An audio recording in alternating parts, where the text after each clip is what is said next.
Welcome to the federal Andhra Pradesh.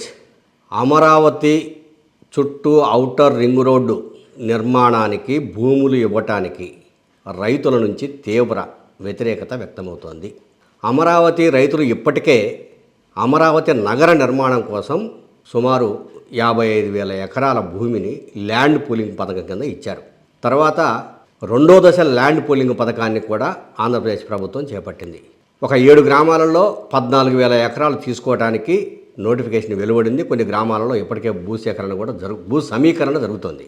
ఇప్పుడు Amaravati outer ring రోడ్డుకు భూసేకరణ కార్యక్రమాన్ని కేంద్ర జాతీయ రహదారుల పథకం కింద చేపట్టారు. అంతవరకు బాగానే ఉంది. కానీ ఇప్పటికే అమరావతి ప్రాంత రైతులంతా మేము చాలా భూములు పోగొట్టుకున్నాము, ఇక ఔటర్ రింగ్ రోడ్డుకు మరలా ఇన్నర్ రింగ్ రోడ్డుకు భూములు కావాలని చెప్పేసి ప్రభుత్వం అడుగుతోంది.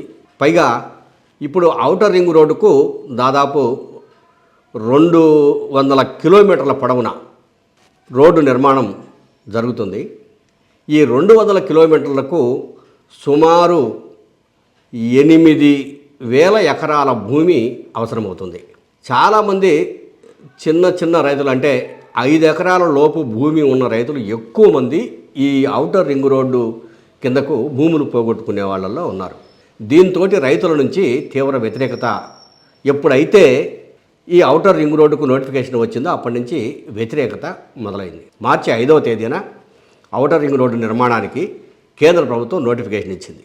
మొదటి విడతగా, అంటే సెక్షన్ ఏ కింద 2013 యాక్టు అనుసరించి సెక్షన్ ఏ కింద మొదటి విడతగా కొంత భూములను గుర్తించి తీసుకోవడానికి అలైన్మెంట్ రెడీ చేశారు. ఇప్పుడు ప్రధానంగా 3D కింద సర్వే జరగాల్సింది. అంటే 3D అంటే ఈ డిజిటల్ సర్వే, ఖచ్చితమైనటువంటి భూమి గుర్తింపు. అంటే ఎటువైపు నుంచి ఎటువైపుకు ఎంత పోతుంది, మొత్తము ఇన్ని రైళ్ళ రహదారికి ఇదిగో ఒక 100 అడుగులు వెడల్పు తీసుకోవాలంటే ఎటు నుంచి ఎక్కడికి ఎవరి భూములు ఎంత పోతుంది అనేది ఈ డిజిటల్ సర్వే కింద ఫైనల్ చేస్తారు. దీన్ని 3D సర్వే అంటున్నారు. ఈ 3D సర్వే చేస్తే ఎవరి పొలం ఎంత పోతుందో కన్ఫర్మ్ అయిపోతుంది. ఇప్పటికే ఎవరి పొలం ఎంత పోతుందో తెలిసినప్పటికీ అప్పటికి ఖచ్చితమైన హద్దులు నిర్ణయించబడతాయి.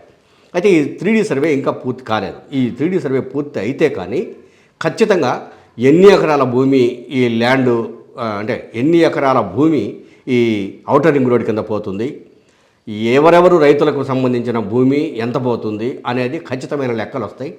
ఈ లెక్కలు తీసే కార్యక్రమాన్ని ఇప్పుడు కేంద్ర ప్రభుత్వం చేపట్టింది, జరుగుతుంది. దాదాపు మొదటి విడత దాని కింద 40% వర్క్ జరిగిపోయింది. ఇక మిగిలిన 60% వరకు ఈ రెండో విడత కార్యక్రమం కింద జరగాల్సి ఉంది. రైతులు అంటే కృష్ణా జిల్లాలో, అంటే ఉమ్మడి కృష్ణా జిల్లా, ఇప్పుడు ఎన్టీఆర్ జిల్లాలో సుమారుగా 1,476 ఎకరాల భూమిని ఈ భూ సేకరణ కింద తీసుకుంటారు. అట్టగానే గుంటూరు జిల్లాలో సుమారు 6,000 ఎకరాల భూమిని తీసుకుంటున్నారు. అంటే గుంటూరు జిల్లాలోనే ఎక్కువ భూమి ఈ ఔటర్ రింగ్ రోడ్ కిందకి పోతూ ఉంది. గుంటూరు జిల్లాలో మొత్తము 11 మండలాలలో ఈ భూసేకరణ కార్యక్రమం జరుగుతూ ఉంది. అట్లాగనే ఒక 40 గ్రామాలు ఎఫెక్ట్ అవుతాయి. ఈ భూమి పోగొట్టుకునే గ్రామాలు 40 గ్రామాలు ఉన్నాయి. ఈ 40 గ్రామాలలో రైతులు, చిన్నగా రైతులు ఉన్నారు. వీళ్ళందరూ చాలా బాధలు పడుతున్నారు. కాబట్టి వాళ్ళు భూములు ఇవ్వలేరు. ఒకవేళ జాతీయ రహదారి కాబట్టి మేమేం చేయలేం కాబట్టి 6 రెట్లు ఎక్కువ నష్టపరిహారాన్ని ఇచ్చి భూమిని తీసుకోవాలి. ప్రజెంటు ఇక్కడ భూమి కొనుగోలు ఎంత ఉందో, ఎకరా ఎంత ఉందో దానికి 6 రెట్లు ఎక్కువ ఇచ్చి తీసుకోవాలని చెప్పేసి రైతులు డిమాండ్ చేస్తున్నారు.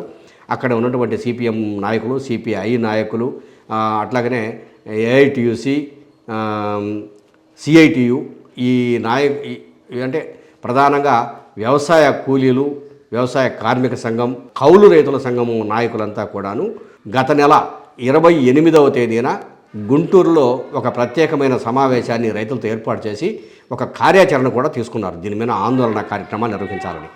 ఇప్పటికే నందిగామ, కంచికచెర్ల, తర్వాత ఈ ప్రాంతాలలో రైతులు తహసీల్దార్ ఆఫీసుల ముందు ధర్నాలు చేసి అర్జీలు ఇచ్చారు. మాకు సమస్య, భూములు పోతూ ఉంది, మా సమస్యను తీర్చాలంటే మాకు అధికంగా నష్టపరిహారం చెల్లించాలని చెప్పేసి వాళ్ళు కోరారు. ఈ మేరకు ప్రభుత్వం కూడా ఆలోచనలో పడింది. ఏం చేయాలి, ఎంత నష్టపరిహారం ఇవ్వాలి అనే దాని మీద ఒక ఆలోచనలో పడింది. ఇక్కడ కేంద్ర మంత్రి చంద్రశేఖర్ ఆధ్వర్యంలో ముగ్గురు అంటే నారాయణ గారు రాష్ట్ర మంత్రి, అట్లాగనే లోకల్ ఎమ్మెల్యేలతో కలిపి ఒక ముగ్గురు సభ్యులతో కలిపి ఒక కమిటీ ఉంది అమరావతి భూములకు సంబంధించి. అంటే భూ సమీకరణ తీసుకునే భూములకు కానీ, లేదు భూ సేకరణ కింద తీసుకునే భూములకు కానీ ఈ ధరలు నిర్ణయించడము, అట్లానే ప్రభుత్వానికి సిఫారసు చేయడము, దీనికోసం ఒక కమిటీ ఏర్పాటైంది. ఆ కమిటీ ఇప్పటికే వీళ్ళకి ఒక ప్రత్యేకమైన హామీ ఇచ్చింది. ఎక్కువ నష్టపరిహారం చెల్లించే విధంగా చర్యలు తీసుకోవడానికి మేము రెడీగా ఉన్నాము, ప్రభుత్వానికి చెప్తున్నామని చెప్పారు. సరే, ఇది ఎంతవరకు నెరవేరుద్దనే భయము, లేకపోతే మా భూములు పోతున్నాయనే బాధ, ఇది మాత్రము రైతుల్లో చాలా ఎక్కువగా ఉంది. ఇంకొక పని కూడా చేస్తున్నారు ఈ మధ్య. అంటే అది రాష్ట్ర ప్రభుత్వం చేసే పని. కంచికచర్ల నుంచి మొదలుపెట్టుకొని ఇబ్రహీంపట్నం వరకు కృష్ణానది ఒడ్డును ఆనుకొని అక్కడ 6 లైన్ల జాతీయ రహదారిని వేయాలని చెప్పేసి ప్రభుత్వం నిర్ణయం తీసుకుంది.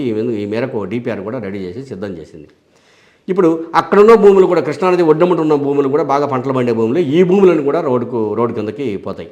దీనిని కూడా తీవ్రంగా వ్యతిరేకిస్తున్నారు. ఎందుకంటే విజయవాడ నుంచి కంచికచర్ల వరకు ఆటోమేటిక్గా ఇప్పుడు జాతీయ రహదారి ఉంది, కావాలంటే దాన్ని ఇంకొక లైన్ ఎక్స్టెండ్ చేసుకోవచ్చు.